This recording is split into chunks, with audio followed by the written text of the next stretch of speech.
This passage of Scripture is called Mary's Song. It's known as the Magnificat, which comes from the opening lines in Latin.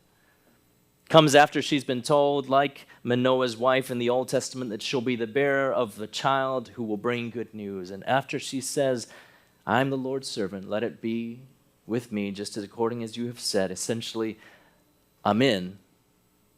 She goes and visits her relative Elizabeth, which we heard about last week, and then she sings this song. We could do a whole sermon on this passage. We could do a whole series on this passage. The Magnificat has been described as a gospel in a nutshell.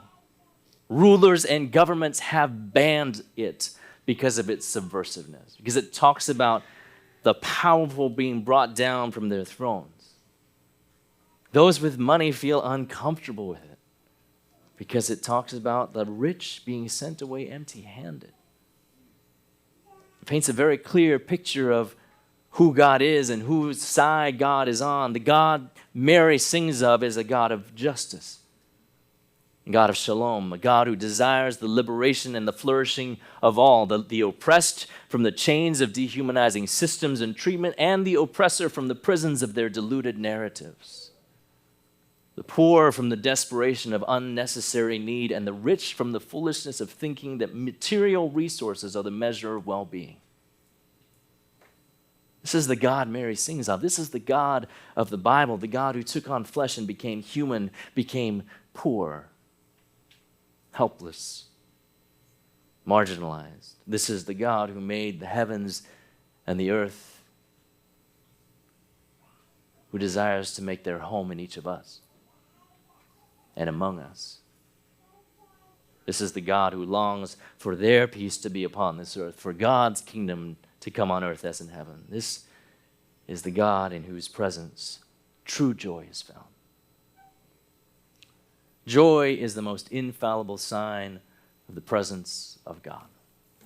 And one way of interpreting that is, well, if I'm joyful, God is there. So I must try to be joyful.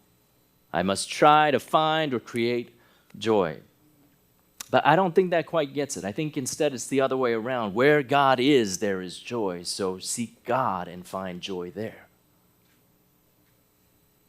I know that can seem like such a Christian-y answer, but honestly, as I've sat with this and meditated on it and wrestled with it, it's what I keep coming back to, that God is the source and foundation of joy. Dallas Willard, because it wouldn't be a sermon without a Dallas Willard quote, Dallas Willard said, "Joy is not pleasure, not a mere sensation, but a pervasive and constant sense of well-being.